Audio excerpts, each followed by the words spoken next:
Olá, muito boa noite. Bem-vindo ao Plantão da Saúde Coronavírus desta quinta-feira. Hoje vamos falar ao vivo por Skype com o médico Francisco Ivanildo de Oliveira Júnior, que é infectologista do Hospital Sabará, do Instituto Emílio Ribas e membro da Sociedade Paulista de Infectologia.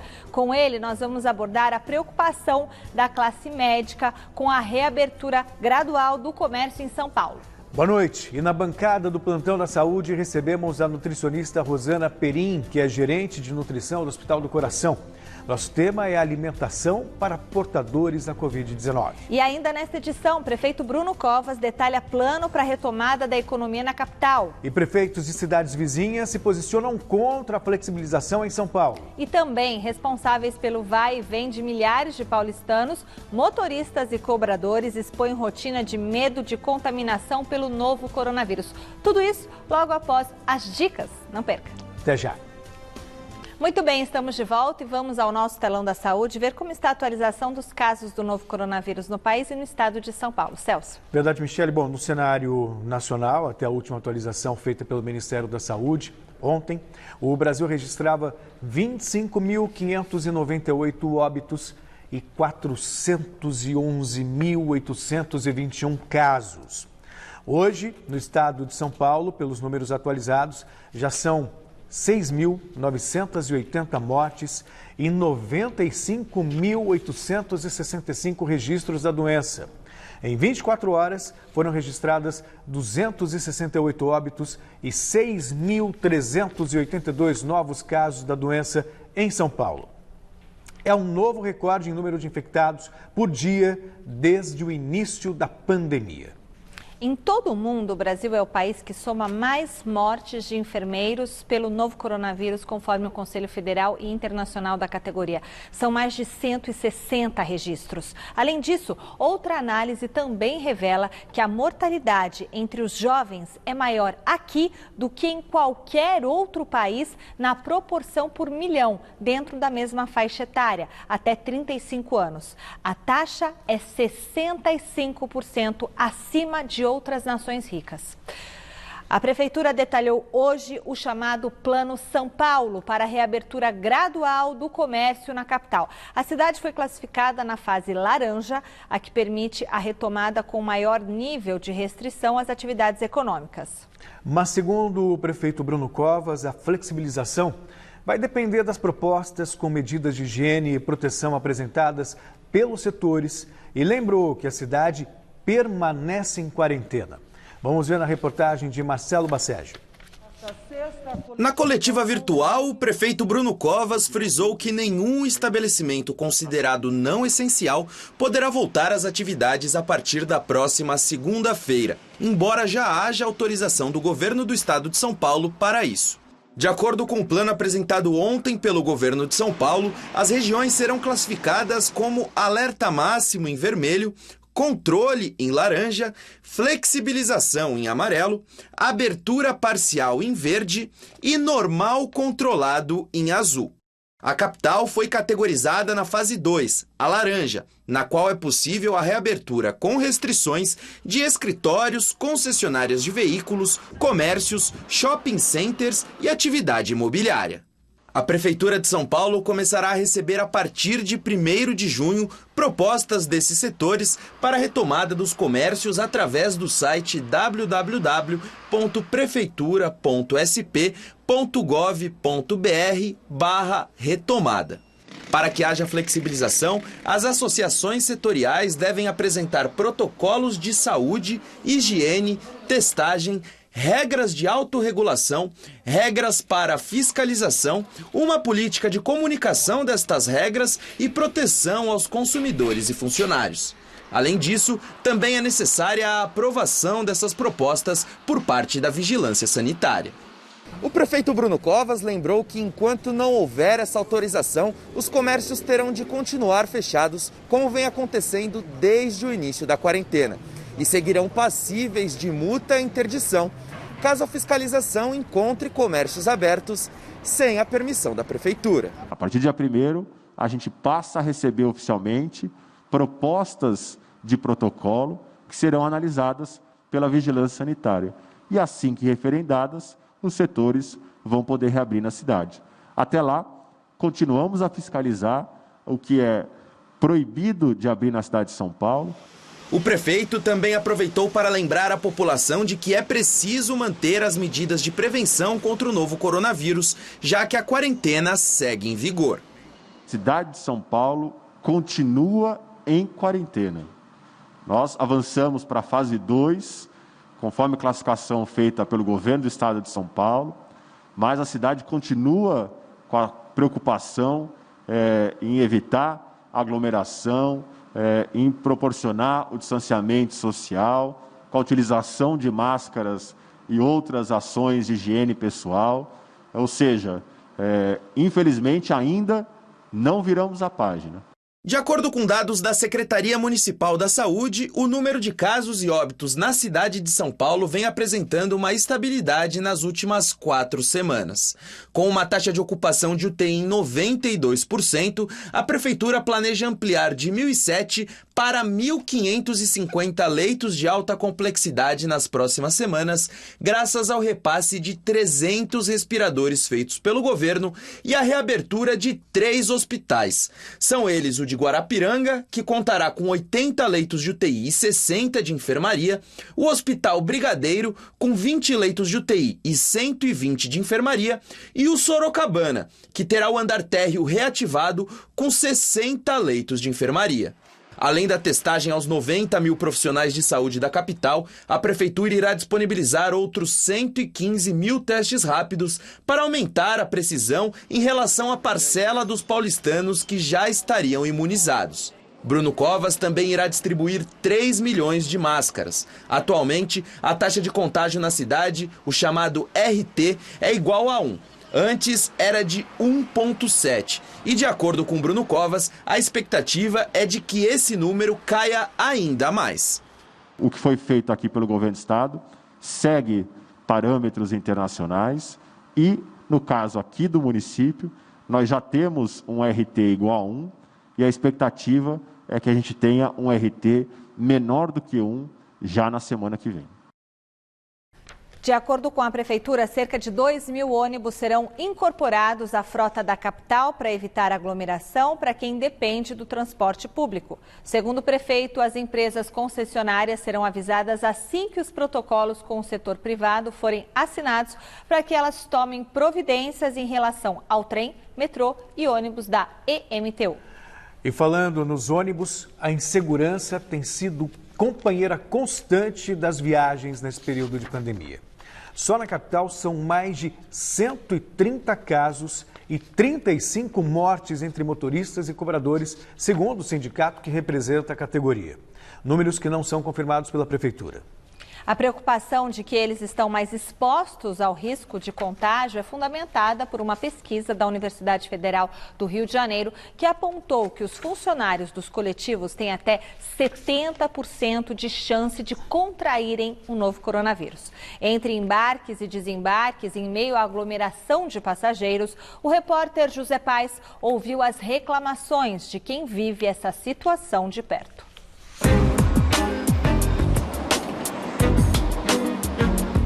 Pegar ou não um ônibus em tempos de Covid-19 nunca foi uma opção para motoristas e cobradores. Eles que nos levam para lá e para cá todos os dias, levam também o medo de um possível contágio pelo novo coronavírus.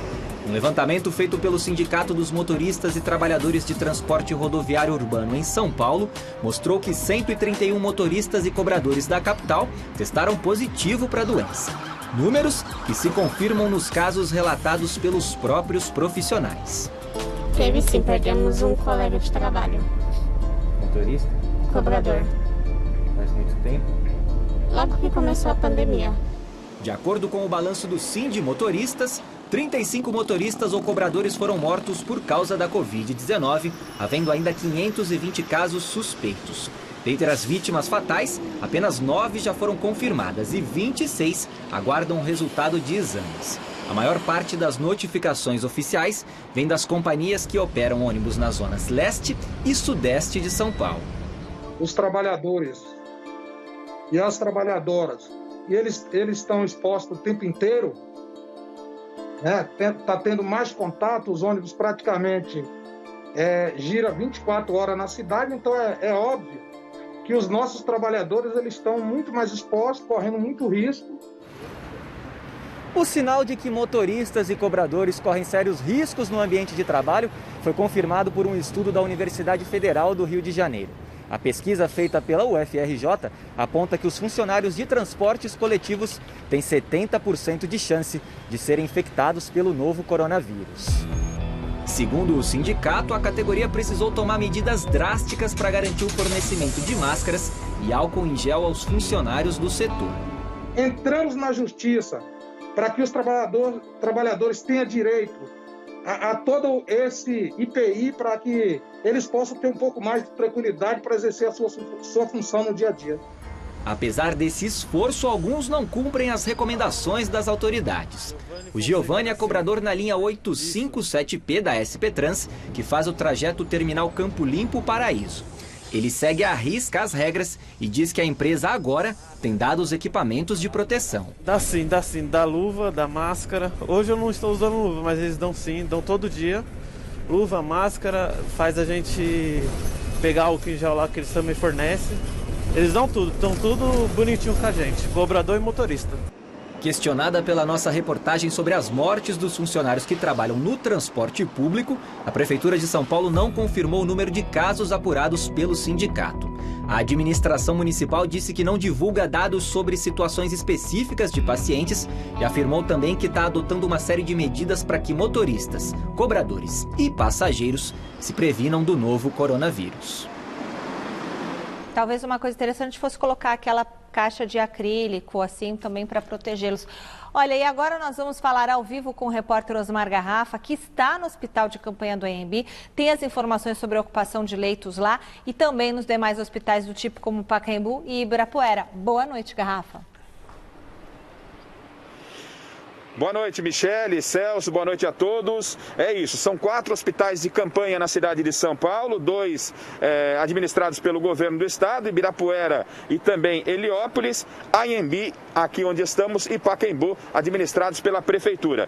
E uma notícia triste, né, de acordo com o último boletim que recebemos, o hospital de Heliópolis, que foi inaugurado na última quarta-feira, ou seja, na quarta-feira da semana passada, tivemos as 2 primeiras mortes nas últimas 24 horas, são 200 leitos por lá. Agora, então, nós temos nos hospitais de campanha da cidade de São Paulo um total de 29 óbitos, sendo 24 aqui no ANB, que é o maior de todos os hospitais, são 2 no Ibirapuera, 2 no Heliópolis e 1 no estádio do Pacaembu. Vamos então à atualização dos números, começando aqui pelo ANB.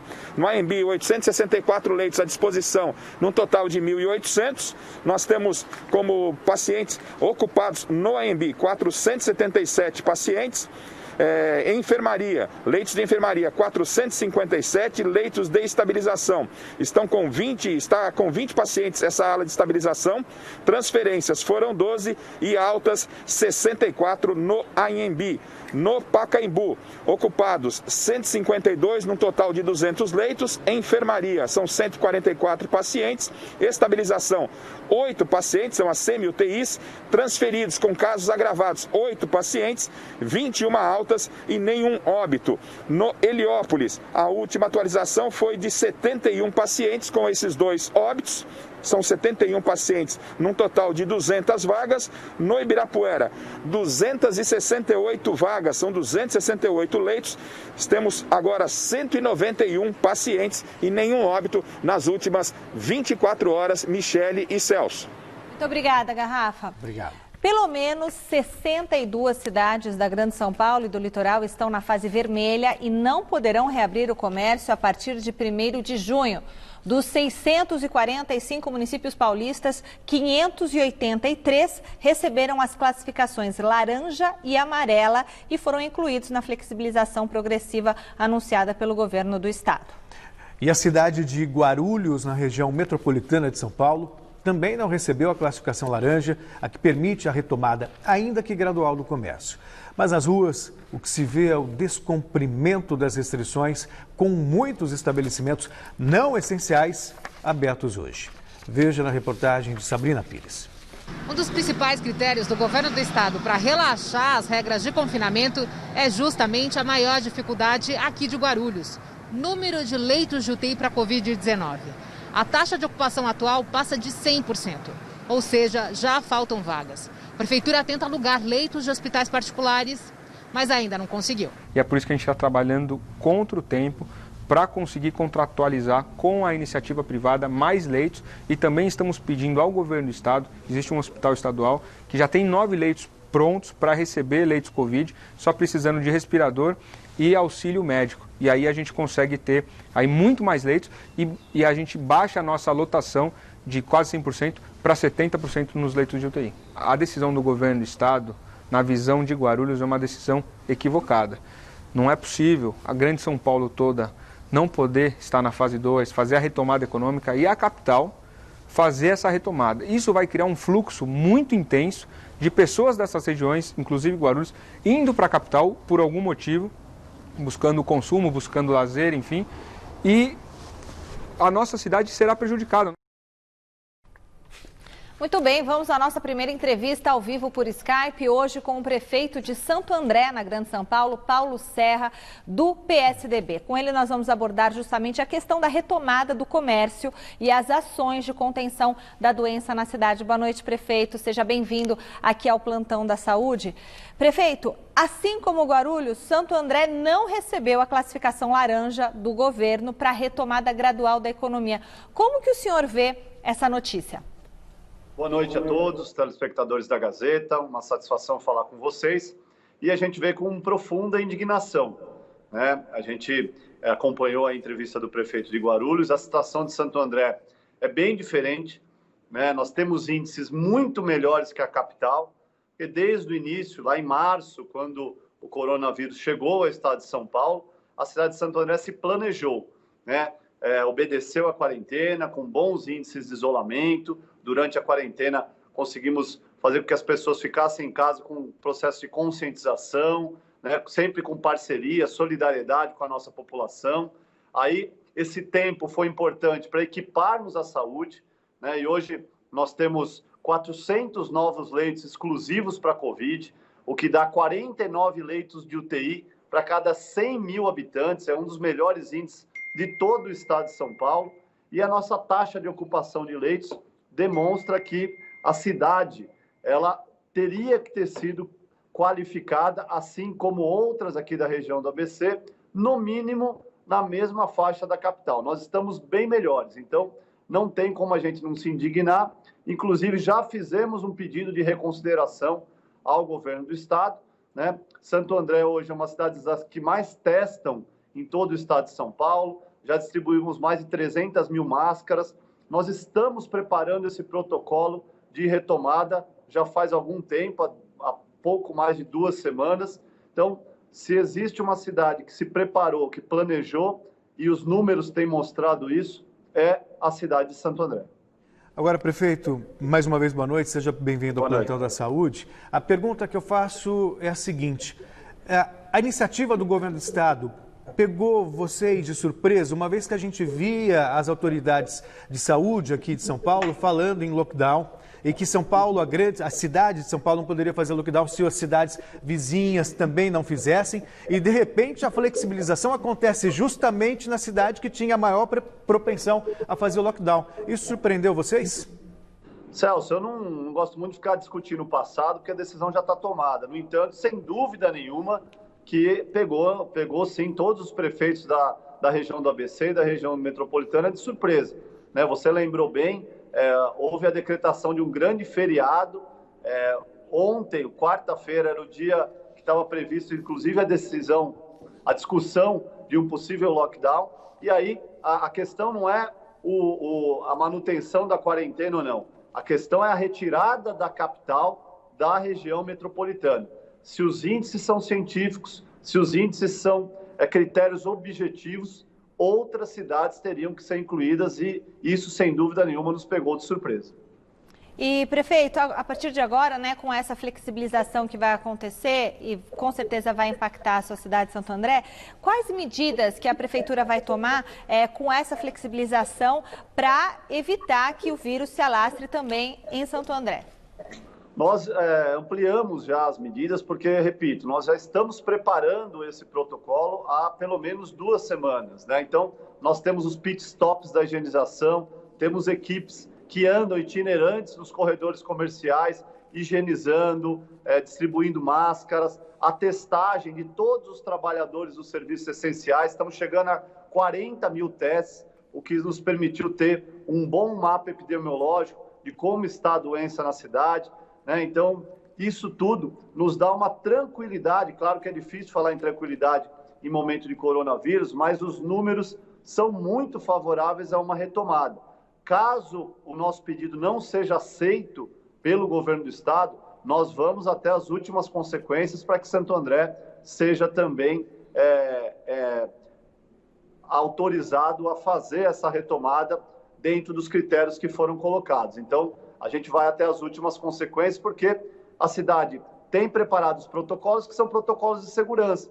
Inclusive, são protocolos que todos nós aprendemos durante a quarentena, do distanciamento, do uso de máscaras, do álcool gel, né? A gente sabe que não pode aglomeração, então os comerciantes, os prestadores de serviço, todos vão se adequar. Eu tenho muita convicção de que vão se adequar a essa nova normalidade. A gente já vem trabalhando isso. A propósito, prefeito, só para a gente encerrar, amanhã tem uma reunião por videoconferência entre os prefeitos da região do ABC para fazer justamente uma reivindicação junto ao governo do estado, e amanhã é isso? Amanhã é a reunião já com retorno, né? Já houve um protocolo da região do ABC, né, junto à comissão, ao comitê que analisa, né, esses critérios. A gente espera até amanhã, pela manhã, ter esse retorno oficial do governo do estado. Caso ele seja negativo, nós vamos buscar outras frentes para mostrar, dentro dos critérios objetivos, que Santo André tem que ser enquadrada para possibilitar essa retomada importante. Ok, prefeito.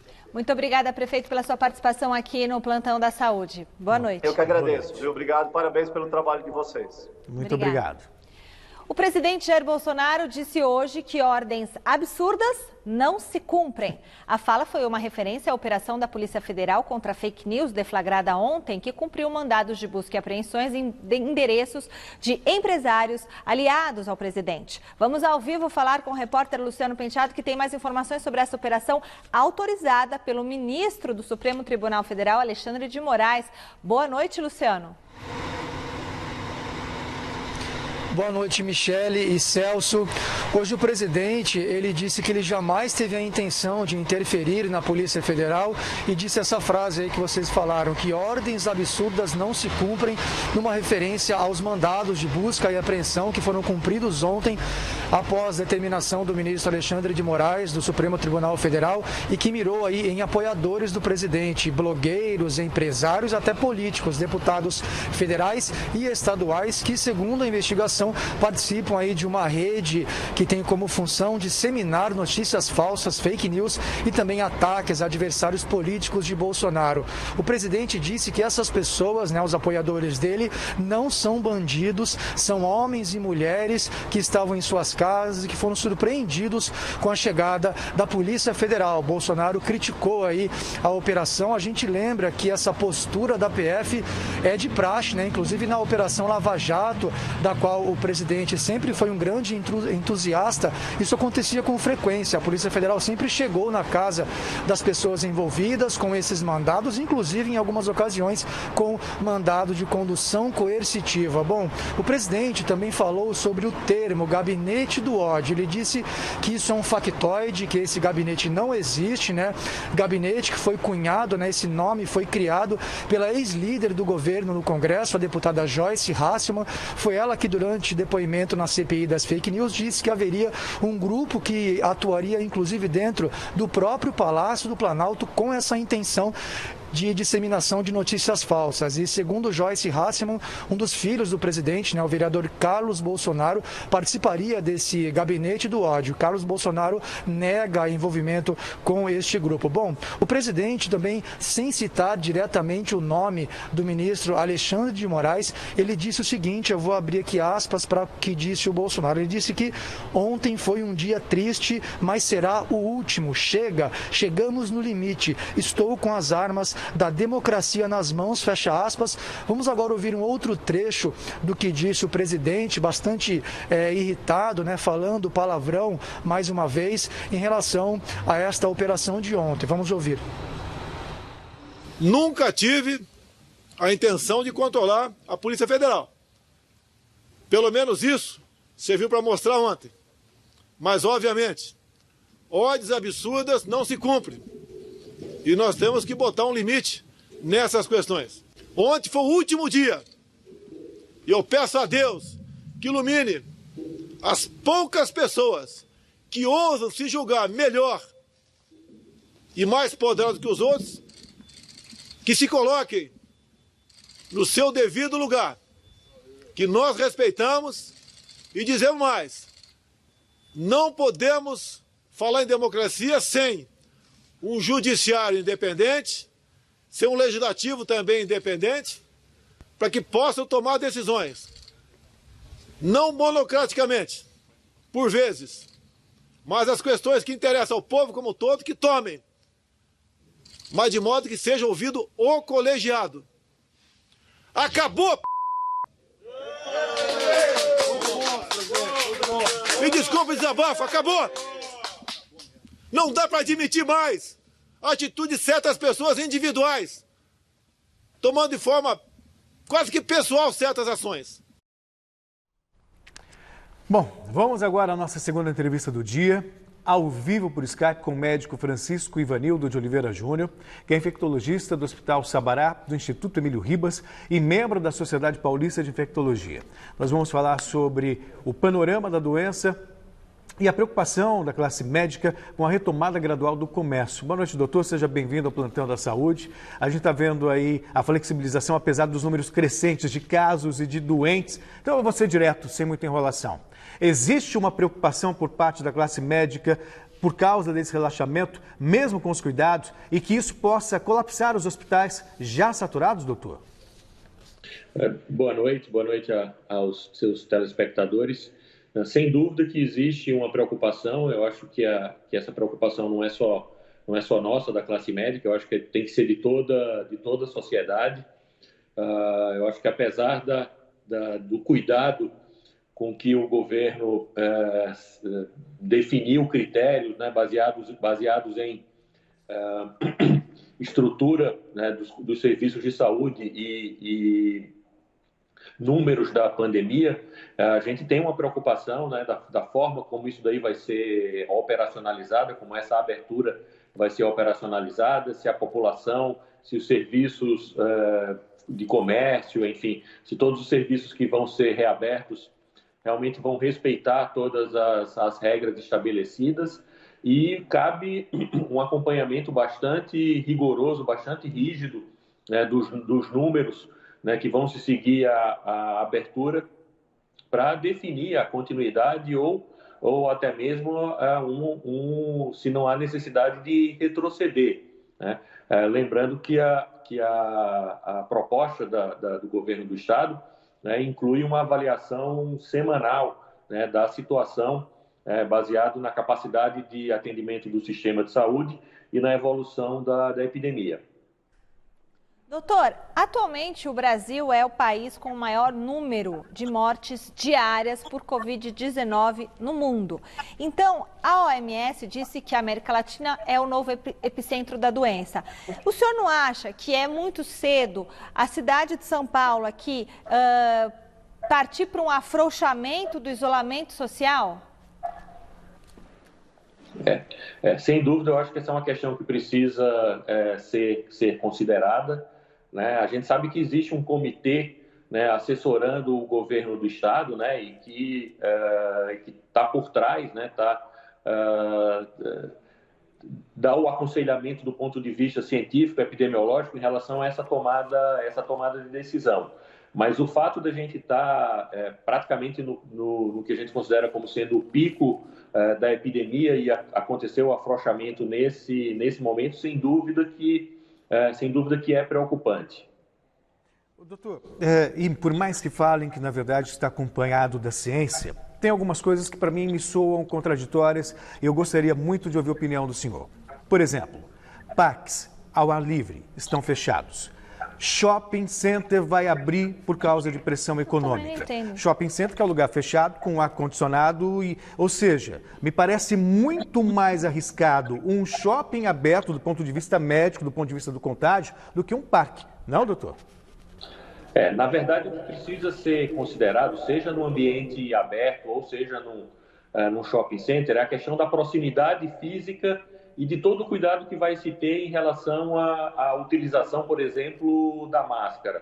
Eu acredito que nesse momento dessa retomada da atividade, a orientação, por parte dos profissionais de saúde, com a ajuda da imprensa, enfim, com toda a educação que a gente tiver capacidade de passar para a população, vai ser fundamental para a gente não ter um recrudescimento e um aumento no número de novos casos. Então, seja num ambiente livre, como num parque, ou seja num shopping center, a proximidade, quer dizer, o fato das pessoas estarem a menos de 1 metro de distância é o que determina o maior risco de acontecer a transmissão. E de não estarem utilizando o equipamento de proteção, a máscara, que protege o indivíduo, tanto aquele que está, o assintomático que esteja transmitindo, quanto protege aquela pessoa que é suscetível de inalar, de ser atingido por gotículas, por partículas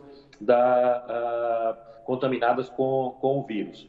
Então, seja em uma situação ou em outra, quer dizer, o fato da gente promover a aproximação de pessoas é o mais preocupante. Então, seguir as regras que são determinadas pela Organização Mundial da Saúde e que estão sendo determinadas pelas prefeituras no sentido de respeitar o distanciamento, quer dizer, 1,5 metro, de preferência 2 metros, número máximo de pessoas dentro de cada ambiente, limpeza rigorosa das superfícies ambientais e principalmente a utilização de máscara pela população é o que vai fazer com que a gente consiga reduzir o risco de ter um recrudescimento de casos agora com essa reabertura. Doutor, o senhor também é do Hospital Sabará, o hospital que atende muitas crianças, né? Então, quer dizer, agora as mães, pelo que o Celso falou, não é que todo mundo pode ir para o shopping, mas assim, se tiver que sair e ir para o parque, não, vai para o shopping. Olha a situação. Como que está a situação na parte infantil do Hospital Sabará? O senhor tem visto muitos casos de Covid em crianças?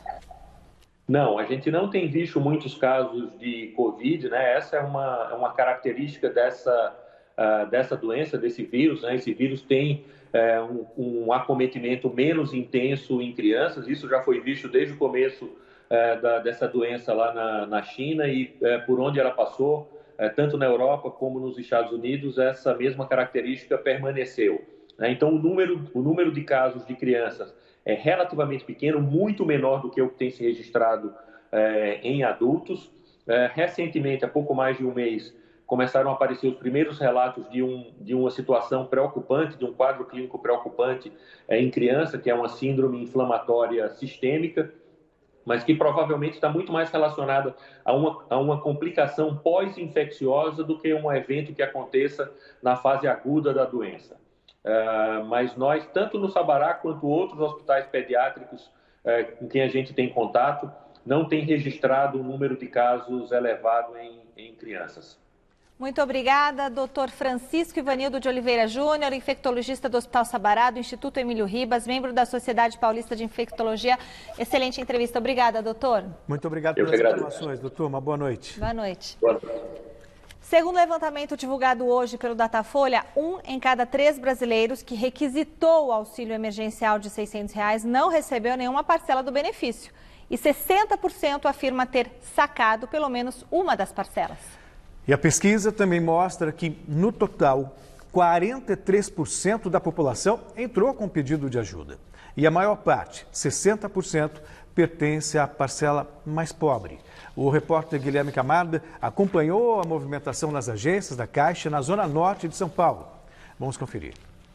A Caixa Econômica Federal vai abrir 2.213 agências neste sábado em todo o país, para liberar a segunda parcela do saque emergencial de R$ 600 a trabalhadores informais, contribuintes individuais do INSS e microempreendedores. Para evitar aglomeração e filas, o banco já tinha adotado outras medidas, como o maior número de funcionários e o horário de atendimento estendido, agora das 8 às 14 horas durante a semana e aos sábados das 8 ao meio-dia. Percorremos a Zona Norte e em várias agências que passamos não encontramos aglomeração como no início dos pagamentos. Ou as filas eram pequenas ou o atendimento era feito na hora. Na região da Cachoeirinha, Geraldo não demorou para conseguir sacar o auxílio. A primeira vez que eu vim teve fila, né? Foi do número 216, mas agora foi tranquilo. Mas dá para pagar umas dívidas. Dá para dar uma melhorada aí nas coisas? Com certeza. A população também pode fazer a movimentação por meio do aplicativo Caixa Tem, fazendo pagamento de contas, boletos ou realizando compras por meio digital em estabelecimentos conveniados. A pessoa também pode gerar o código de saque pelo aparelho celular e ir até uma agência ou lotérica para sacar o dinheiro ou fazer transferência para outra conta. No caso de mãe e chefe de família, o valor pode chegar a R$ 1.800. Essa quantia será paga para os casos em que, em um mesmo núcleo familiar, existe uma mãe responsável pelo sustento dos filhos e pelo menos mais um membro apto a receber o auxílio. Mas mesmo com todas as ações adotadas pela Caixa, alguns ainda sofrem com problemas. Primeiro eu saquei normal, dia 28 de abril, porém agora veio. Eu vim de manhã às 7 horas da manhã, aí acusa que o próximo pagamento é dia 29/6. Só que, porém, eu não recebi esse mês. O que seria hoje, dia 28 do 5, que seria hoje. No total, incluindo primeira e segunda parcela, o benefício já foi pago para mais de 57 milhões de cidadãos, incluindo os inscritos por meio do aplicativo Caixa Auxílio Emergencial e pelo site auxilio.caixa.gov.br, os beneficiários do Bolsa Família e as pessoas inscritas no Cadastro Único. As datas para retiradas da segunda parcela variam de acordo com o mês de aniversário e o tipo de retirada. Com as opções das contas digitais, beneficiários do Bolsa Família e saques nas agências. A terceira parcela ainda não tem previsão de pagamento. Para mais informações e para ter o acesso ao calendário completo, o trabalhador pode acessar o site caixa.gov.br/auxílio. E a Polícia Militar prendeu hoje em flagrante um homem de 42 anos por envolvimento em fraudes no auxílio emergencial concedido pelo governo. Ele foi detido numa agência bancária na cidade de Guarulhos, na região metropolitana. No carro do suspeito foram encontrados mais de 30 cartões de banco e mais de R$12 mil em dinheiro. O homem admitiu ter sacado o auxílio em diferentes agências da cidade e foi conduzido à delegacia. Enquanto isso, muita gente que precisa do dinheiro não consegue ter acesso. Deveria ser conduzido e mantido lá indefinidamente. Olha, recebemos aqui na bancada do Plantão da Saúde para a nossa terceira entrevista do dia a nutricionista Rosana Perim, que é gerente de nutrição do Hospital do Coração. Com ela nós vamos abordar os mitos sobre os alimentos que podem ajudar no fortalecimento do organismo contra a Covid-19. Muito boa noite, doutora. Boa noite. Seja bem-vinda ao Plantão da Saúde. Obrigada por aceitar o nosso convite. Nós sabemos que a ausência do paladar é um dos primeiros sintomas aí que muitas pessoas sentem. Existe uma dieta específica a ser seguida pelos pacientes diagnosticados com o novo coronavírus e que ajude na recuperação deles, essa alimentação dos próprios pacientes que estão lá no hospital? Então, esses pacientes internados, eles vêm com diferentes sintomas. Muitas vezes essa falta do paladar, ela é bem característica, mas quadros de diarreia, de inapetência e de náuseas também é muito frequente. Dores de cabeça, e as dores também interferem muito na alimentação. A gente tem que tratar esses pacientes individualmente, porque a dificuldade de estar isolado já tem uma situação ali que já facilita a falta do apetite. E mais esses sintomas todos aí que eu coloquei, é muito complicado você tratar esse paciente. Então, a gente procura buscar as preferências, o contato diário com eles, o que eles querem, o que eles naquele momento desejam e ir adaptando a dieta. Nesse momento intra-hospitalar, a gente procura flexibilizar um pouco mais, não restringir tanto. Eles estão debilitados, eles precisam de principalmente proteína, que é um nutriente extremamente importante nessa fase aí de recuperação do Covid. Então, a gente procura deixar a coisa mais tranquila e mais flexível possível para que eles possam ter esses alimentos e essa nutrição mais adequada. Perfeito, Rosana. A gente gostaria também de abordar com você a seguinte questão. É que muita gente está sendo orientada, até uma orientação do Ministério da Saúde, que não procure um hospital, a não ser em estado grave, quando começa a faltar o ar e tudo mais. Então, muitas pessoas acabam contraindo a Covid-19 e devem ficar isoladas em casa. E muitas dessas pessoas moram sozinhas, não têm... Então, como fica a parte alimentar dessas pessoas que estão com Covid, mas não receberam tratamento no hospital, né? Estão em casa? O que elas podem, qual é a melhor alimentação que elas podem ter durante esse período? Bom, esse período é um período que eles precisam, como dentro do hospital, eles precisam de manter uma alimentação saudável. Então, evitar nessa fase de alimentos mais industrializados e mais processados. Porque esses alimentos, eles têm um potencial maior de inflamação. E o paciente com Covid, ele já é inflamado, a doença é inflamatória. Então, evitar esses alimentos industrializados, com muita gordura, com muito sal, e tornar a alimentação mais natural. Verduras, legumes, frutas, carnes magras, não esquecer também dos laticínios, queijos, leite, iogurte. O iogurte, principalmente, porque ele tem os lactobacilos que vão favorecer a flora intestinal, né? Vão proteger, principalmente nos quadros de diarreia. Mas o leite não é inflamatório? Não, o iogurte que tem mais, mas você pode, a quantidade, depende da quantidade que você consome, né? Então você pode consumir 1 a 2 copos ou xícaras de leite, não vai ter problema. Essa fase agora, a gente não tem que se preocupar tanto com esse lado, preocupar mais com as questões dos alimentos mais ricos em gordura, sódio e que são os pró-inflamatórios. E essas pessoas procurar alguém levar essa alimentação, deixar na porta, ou procurar esses que entregam, que tem um perfil mais saudável.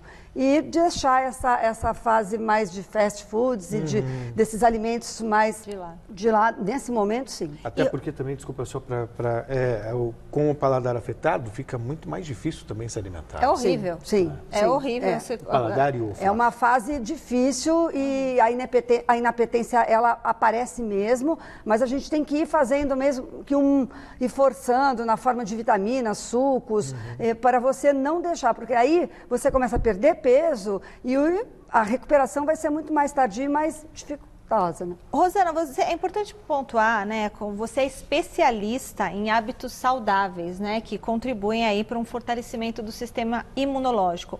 Existe um alimento milagroso, um alimento que seja muito bom? Tem alguma coisa que a gente possa fazer agora? É o sonho dela. Para melhorar a nossa imunidade, né? Assim, ela vai falar tudo não para mim, meu Deus.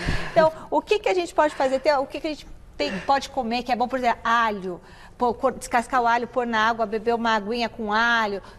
Eu já quero perguntar várias coisas, vamos aos poucos. Então, vamos à primeira coisa. Bom, a imunidade você não adquire de dia para a noite. Tá, então não adianta agora sair todo mundo correndo e ir atrás de melhorar e fazer essas coisas que você citou aí de alho, gengibre, limão e etc. Não, agora você constrói a sua imunidade ao longo da vida, né? E você constrói ela como? Com hábitos de vida saudáveis. Então, com alimentação balanceada, com exercícios físicos regulares, o abandono do tabaco, de não fumar, com boas noites de sono. Então, isso é muito importante, porque é o momento que a gente descansa, é o momento que a gente recarrega as nossas energias. Então, não vai ser de hoje para amanhã ou agora, nesse período de pandemia, que eu vou adquirir imunidade. Mas a gente precisa, então, nesse momento agora, tentar trazer esses alimentos que fornecem mais vitaminas, mais minerais, que são os nossos fornecedores, que são os nossos protetores, eles que melhoram a nossa imunidade. Então, todas as vitaminas do complexo B, vitamina C, vitamina D, selênio, zinco. Então, isso tudo eu encontro. Verduras, legumes, frutas, e nas carnes mais magras, nos peixes, que tem o ômega 3, que ele tem uma ação anti-inflamatória. Então, é aí que a gente vai ter que fazer agora, a partir de agora, construir a nossa imunidade. A sua especialidade, inclusive, é voltada à cardiologia, ao coração. E a gente sabe também, os números mostram que os cardiopatas são as maiores vítimas da Covid-19. E aí, no caso de quem tem tendência a um problema cardíaco ou tem um problema cardíaco, qual a alimentação também mais adequada Claro, durante a vida, mas especialmente também nesse período de pandemia. Então, os principais fatores de risco para a doença coronariana é a hipertensão arterial, o diabetes e as alterações de colesterol e triglicérides. Então, esses são os principais fatores. Os coronarianos vêm com um desses, ou com vários, ou todos, né? O que a gente tem que preconizar nessa fase, principalmente os coronarianos? Evitar o sal em excesso. O açúcar para os diabéticos, então cuidado com massas, com pães, com doces em excesso. E a questão das gorduras. Então, eu volto a falar que açúcar, sal e gordura, eles são pró-inflamatórios. Mesmo o açúcar mascavo, o açúcar demerara, sal do Himalaia? Menos, mas o que eu digo mais é o açúcar branco, né? O refinado. E a carne, ela é vilã? Não, a gente tem carnes magras que são extremamente saudáveis. Eu digo a carne bovina. A gente pode usar carne magra, não são todas as carnes bovinas que são gordurosas. Então, nós temos exemplos de como patinho, lagarto, são carnes mais magras que a gente pode introduzir. Eu acho que o importante é a gente alternar a carne vermelha, o frango, o peixe e os ovos. São as 3 fontes de proteína animal, são extremamente importantes, principalmente nessa fase de recuperação de quem já foi diagnosticado com Covid, porque as proteínas fazem parte da reconstrução das células e a gente vai precisar muito delas agora. Então, escolhendo e não exagerando na quantidade. Eu acho que não existe alimento assim tão... Vilão proibido. A gente precisa ter bom senso, né? Então, na quarentena agora fica todo mundo discutindo a questão de comer demais, está todo mundo aumentando o peso. É, um horror.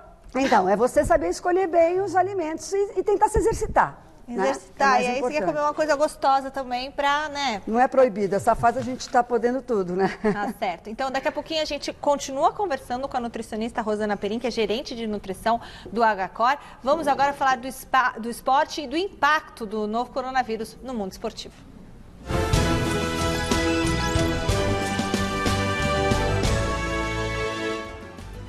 E nós já temos uma data para o retorno do campeonato inglês. Achei que era do brasileiro, Celso Cardoso. Segundo informação divulgada hoje pelo jornal britânico The Telegraph, a primeira divisão pode voltar a ser disputada na Inglaterra no próximo dia 17 de junho, uma quarta-feira, com os 2 jogos pendentes da 28ª rodada, Aston Villa contra Sheffield United e o duelo entre Manchester City e Arsenal. No final de semana seguinte aconteceriam todos os jogos da 29ª rodada da competição.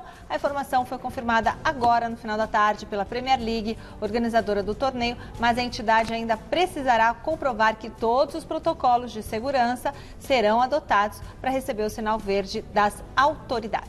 Mas nem todos os jogadores que disputam o campeonato inglês estão tranquilos com a volta aos treinamentos e também aos jogos. Caso do atacante Troy Deeney, capitão do Watford.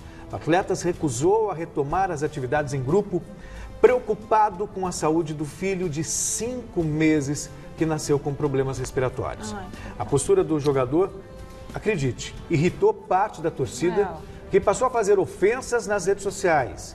Em entrevista ao canal CNN Sports, Deeney revelou que chegaram a desejar que o filho dele fosse contaminado pelo novo coronavírus, ou seja, o mundo está contaminado por esse tipo de gente. Nossa Senhora. E o temor pela volta aos trabalhos nos clubes de futebol foi manifestado também pelo Ministério Público do Rio de Janeiro. O promotor Rodrigo Terra emitiu esta manhã um comunicado recomendando que o prefeito do Rio, Marcelo Crivella, e a Federação de Futebol do Estado do Rio suspendam o retorno do Campeonato Carioca previsto para o fim de junho. A promotoria estadual entende que enquanto os órgãos competentes da área de saúde não atestarem a redução dos novos casos de contágio e óbitos provocados pela Covid-19, a competição não deve ser retomada. E a organização do Grande Prêmio da Holanda de Fórmula 1 confirmou nesta quinta-feira que o retorno do calendário da categoria ficará para 2021. Segundo Jan Lammers, chefe do comitê organizador local, não faria sentido promover a corrida sem a presença do público. Todos os ingressos já haviam sido vendidos. A prova deveria ter acontecido no último dia 3 de maio, foi adiada sem data definida e agora oficialmente cancelada. O país voltaria a receber uma etapa do Mundial de Fórmula 1 após 35 anos. Mais informações você confere no site gazetesportiva.com. Rosana, todo mundo fala pra gente comer frutas, né, e verduras e legumes. Mas quanto? Então, quantas frutas eu tenho que comer por dia? Quantos pedaços de brócolis, de couve? Então, assim, como que eu vou saber na minha alimentação o que colocar, né? Por exemplo, como uma banana, tá bom? Todo dia uma banana? A recomendação de frutas de 3 a 4 porções ao dia. Até 5 você pode chegar. Então, a gente tem que tomar cuidado só com os indivíduos diabéticos, porque a gente tem que lembrar que fruta tem açúcar. Então, as pessoas muitas vezes começam a fazer um consumo excessivo de frutas e aí a glicemia começa a aumentar. Então, 3 a 5 porções está recomendado. Então, mas seria um isso. papaya é metade. Então, seria meio papaya, uma banana, um caqui, uma fatia de abacaxi, uma laranja. Isso são consideradas porções. Tá? E com relação aos legumes e verduras, na verdade, também é a mesma, em torno de 5 a 6 porções, mas você introduzir sempre que possível. Seja na forma crua, ensalada, ou na forma cozida. Mas dá medo de comer cru. Eu tô com medo de comer. Aí porque tem que deixar de molho alface. Não, você deixa de molho na solução, na solução. Aí depois eu como aquilo. E você dá uma lavada depois e não tem problema nenhum, tá? Então, assim, e tempera normal, com os temperos, porque esse é o grande pulo do gato, você colocar os temperos, o azeite, o vinagre balsâmico, para você dar um paladar. E as cozidas, você refogar com os temperos normais e naturais. Agora, você mesmo disse aqui hoje, né, que a imunidade, você adquire ao longo da vida. Não existe milagre. Não existe um prato milagroso que vai restabelecer a sua imunidade da noite para o dia. Mas o que pode ser feito para ganhar tempo em relação ao mal feito durante uma vida desregrada? Rezar. Não, tô brincando. Também, né? Mas que tipo de comportamento? A pessoa que realmente ela quer começar agora, até assustada pela pandemia, pelo risco da Covid-19, o que pode ser feito de imediato em termos de alimentação? Eu acho que rever primeiro, né, como você está frente a esse cenário. Adotar uma alimentação saudável. Quando eu falo alimentação saudável aqui, você não está proibido também de, nos finais de semana ou eventual, dar aqueles seus... Né? Isso faz parte da vida da gente. Mas você procurar no dia a dia fazer as refeições balanceadas, não ficar muito tempo sem se alimentar. Evitar pacotes, latas. Evitar os industrializados. Então A lata de atum não é bom? Não, tudo é bom, entendeu? Ela é boa, você pegar ela que venha na água, não no óleo, né? Porque aí você tem menos gordura. E você procurar fazer uma atividade física regular, que eu acho que é extremamente importante. O pessoal está sedentário muito hoje. Você tentar ter técnicas de relaxamento e controle do estresse, porque o estresse baixa a imunidade, é um dos principais fatores que você tem aí uma queda com o estresse. E você não fumar. Então, eu acho que esses são os pilares mais importantes aí para você ter uma alimentação, uma vida saudável, digamos assim. A imunidade, ela vem ao longo do dia e ao longo do tempo, e por isso que a preocupação com o Covid agora frente aos idosos. Porque à medida que a idade vai avançando, você vai já a imunidade dando uma baixada, certo? Faz parte.